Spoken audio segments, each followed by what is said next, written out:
Before we begin, take a moment to like the video and subscribe to the channel. And if you're watching this late at night, let me know where you're from and what time it is where you are. That way, YouTube knows you want more stories just like this, delivered straight into the dark. Now, let's begin. I grew up in a place where nothing much ever happened. Barrow's Hollow, just a speck on the map, hidden somewhere in the back roads of North Carolina. One diner, one gas station, a post office that closed in the 90s, and a whole lot of silence. People here whispered about things, but never out loud. And the loudest whisper was always about the old church on Barrow Hill. It sat alone at the edge of the woods, overlooking the town like a sentinel. A tall, decaying frame of what used to be a thriving place of worship. It burned down in 1954. Some say it was lightning. Others said it was something inside. 7 people died in the fire. The official record calls it an accident, a candle knocked over during midnight mass. But people around here, they don't believe that. Not really. And the pastor, Father Merritt, his body was never recovered. They tried rebuilding once back in the 70s, but weird things started happening during construction. Tools would vanish. Workers got sick. One even lost an eye in a freak accident. One day the crew just left everything behind. No warning, no explanation. The town let the church rot after that. When I was 17, my best friend Nate dared me to go inside. I said no. He said I was scared. I told him I wasn't. So of course I went. It was late, past midnight. The moon was behind clouds, and the air smelled like wet dirt and old leaves. We had to climb a fence and crawl through a broken window. The moment I stepped inside, I felt it. The cold. Not the kind of cold that comes with night, but the kind that feels like it's pressing in around you, crawling under your skin. The church was still intact somehow. The wooden pews were burned and warped, but still lined in rows. Charred hymn books lay scattered across the floor. The stained glass windows were black with soot, and the altar had long since collapsed, half covered in ash. But there were candles. Fresh candles. Half burned, placed neatly in their holders as if Mass had just ended minutes ago. And on the pulpit, a Bible, open to the book of Revelation. I turned to Nate and whispered, "Did you do this?" He shook his head, but he looked pale, more pale than usual. And then, the singing began. Low, almost inaudible. A dozen voices humming a hymn I didn't recognize. It wasn't coming from the room. It was coming from beneath us. That's when we saw it. A trap door, just behind the pulpit, old and rotting but open, only a sliver. We stepped closer and the singing grew louder. It wasn't beautiful. It was off. Like too many voices layered on top of each other, never quite in sync. Dissonant. Wrong. And it smelled. Like rot and smoke and something else. Something sickly sweet and decayed, like meat left in the sun. I turned to Nate to say we should leave, but he was already frozen, staring at the trapdoor like he was in a trance. His lips were moving, but no sound was coming out. Then I saw it. A hand. Blackened. Burned. Reaching out from the darkness, fingers curling against the edge of the trapdoor. Then another hand. Then a third. I grabbed Nate's arm and yanked him back. He stumbled, blinked like he was waking up from a dream, and finally ran with me. We didn't stop until we were back on Main Street, panting under the flickering streetlights. We didn't say a word the whole way home. 2 days later, the church collapsed in on itself. No wind, no storm, just crumbled. Like whatever was inside had finally had enough of being buried. The town sent a bulldozer up there a week later to clear the remains. But when they got there, the ground was untouched. The church was gone, but the land was clean. Too clean. No rubble, no ash, just grass. Like it had never been there at all. Nate never came back from that night, not really. He stopped talking, barely slept. A few months later, his parents sent him to live with relatives up north. I heard he doesn't speak anymore, not a word in years. Sometimes I still drive past Barrow Hill. It's just an empty field now. But sometimes when I roll the windows down, I swear I can hear it. The faint sound of a hymn being sung by voices that don't belong. When I was 24, I moved to a quiet little town in West Virginia called Claymore Ridge. Population maybe 600 if you counted the stray dogs. I'd inherited a cabin from an uncle I never met. It sat a few miles outside of town, surrounded by thick pine woods and silence. I didn't mind the isolation. I was recovering from a rough few years, divorce, job loss, all that fun stuff.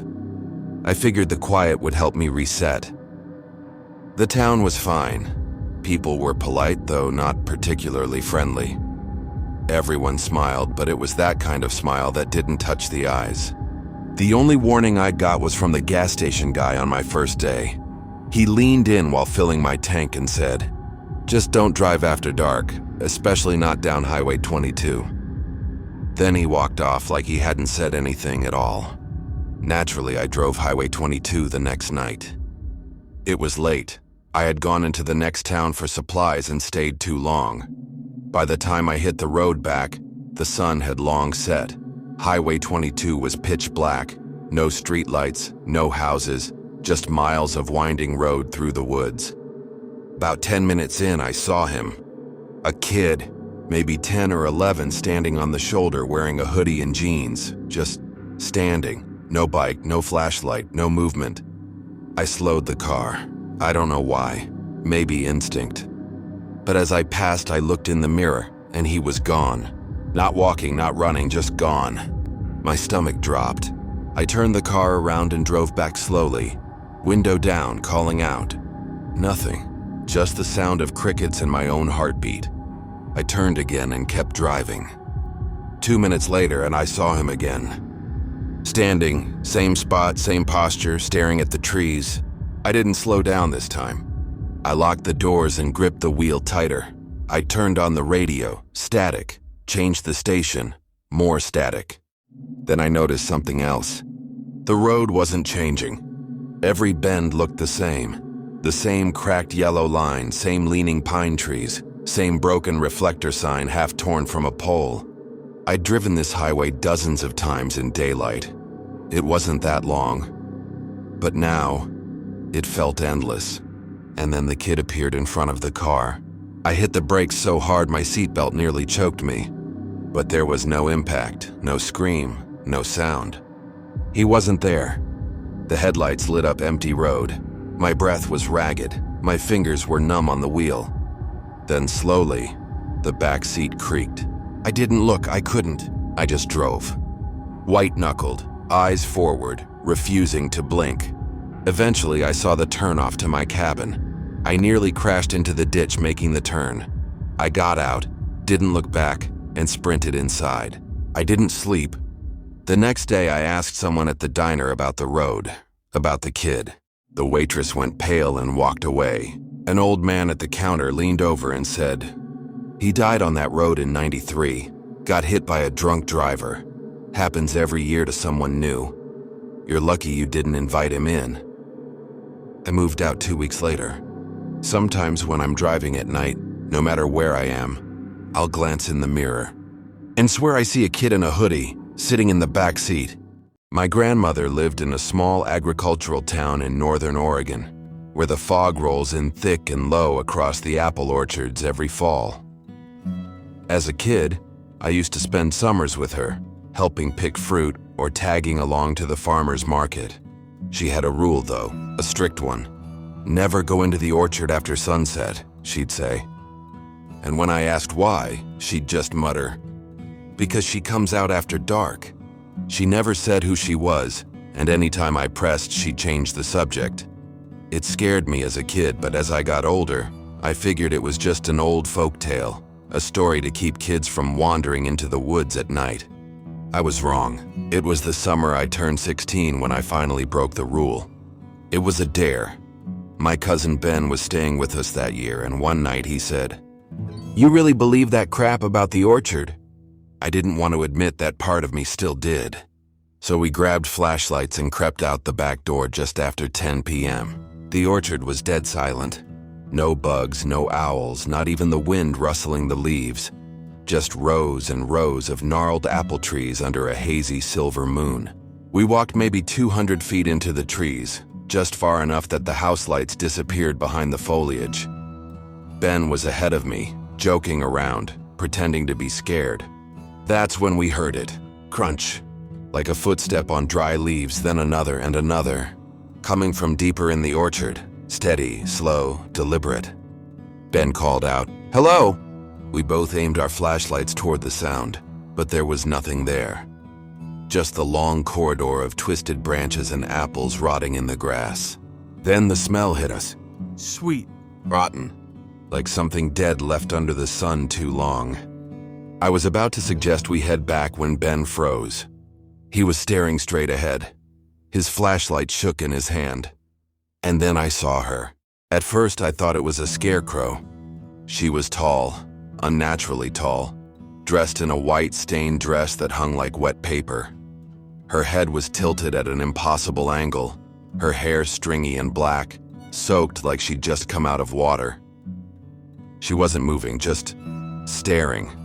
We didn't run at first, we just stared back. And then she started walking, not toward us, between the trees, parallel, silent, pacing like she was guarding something, or waiting. Ben grabbed my arm and hissed, "We need to go." But when we turned, we couldn't find the way back. Every road looked the same. The orchard had shifted, or we had. We ran, stumbling over roots and dropped apples, branches clawing at our shirts, until we finally burst out of the trees and into the backyard, gasping for air. The house lights were back. The night noises had returned, but neither of us said a word. That was the last summer I visited. Ben refuses to talk about it to this day. He says he doesn't remember what we saw. But I think that's a lie he tells himself. I asked my grandmother again, one last time before I left. She only said this. They buried her in the orchard in 1912. She didn't want to stay dead. And then she walked away. I used to work as a seasonal park ranger in a small town near the Rocky Mountains. A place so quiet you could hear your own heartbeat if you stood still long enough. Most tourists passed through in the summer, stayed a few nights, then moved on. But the locals knew to stay clear of one place year-round, the old Aspen Loop Trail. On the map, it was a simple 2.5-mile trail that wound through thick aspen forest and back again. But for years, hikers had gone missing. Search teams found their gear, their food, their tents, but not them. The reports were always the same. Phone batteries drained within minutes. Compasses spun in circles. Radios picked up nothing but static. And the trail never ended. I thought it was superstition, until the day I saw it for myself. It was late October when a father and daughter from Idaho didn't return from a morning hike. I was part of the search crew that afternoon. Fog had rolled in thick and low, and the whole trail felt wrong, like the trees were watching. We followed boot prints for nearly 3 hours in circles. Every path we took led back to the same clearing, a broken bench, a pile of blackened firewood, and something else, a child's red mitten soaked and half buried in mud. We called out, blew whistles, got nothing. Then my radio crackled. A voice, faint and whispered, "Help! She's watching!" I asked for a repeat, static. 10 minutes later, we heard laughter. Not far, a little girl's giggle just behind the trees. We followed it, thinking maybe the daughter was playing some strange game. But what we found wasn't her. It was a circle of trees, perfectly spaced like planted on purpose, with a dead deer in the center. No blood, no wounds, just placed there. Its eyes were wide open, frozen in terror. We reported back, and the official search was called off at dusk. They never found the bodies. The family's car remained in the parking lot for weeks until the police towed it away. A month later, I went back to the trail, alone. I don't know why. Curiosity maybe, or something darker. This time I brought chalk. I marked the trees as I walked. One line every 30 feet. Halfway in, I saw the first line again, then the second, then the third. The trail had looped me, and then I heard it again. A laugh, closer this time, and a voice. Keep walking. I ran, sprinting, crashing through brush and branches, ignoring the trail. I made it out, barely. I left the job 2 weeks later. Now whenever I hear someone mention that town or that trail, I go quiet. Because there's something in those woods. Something that waits and watches and makes sure you never leave. In the early 2000s, I worked as a night shift bus driver for a rural transit company in Maine. My route ran from one small town to another, barely populated, winding through back roads, forests, and long stretches of nothing. Most nights I drove empty. Maybe 1 or 2 regulars would board, but otherwise it was me, the road, and the hum of the engine for hours. There was a rule we all followed. Always count your passengers before and after each stop. Not for tickets or safety, but because of what happened in the 80s. A driver named Dale reported seeing an extra passenger late one night. A woman in a long black coat sitting silently in the back row. When he reached the last stop and asked her to get off, she vanished. Right in front of him. They say he quit the next morning, refused to even collect his last paycheck. I didn't believe the story until one night I saw her too. It was a rainy Thursday in November, the kind of night where the fog hugs the windshield and the headlights feel like flashlights in a tunnel. I had just pulled out of Pine Hollow, a ghost of a town with one working gas pump and a diner that hadn't been open in years. No one got on at the stop, or so I thought. About 20 minutes down the road, I checked the rearview mirror and froze. There was a figure sitting in the very last row.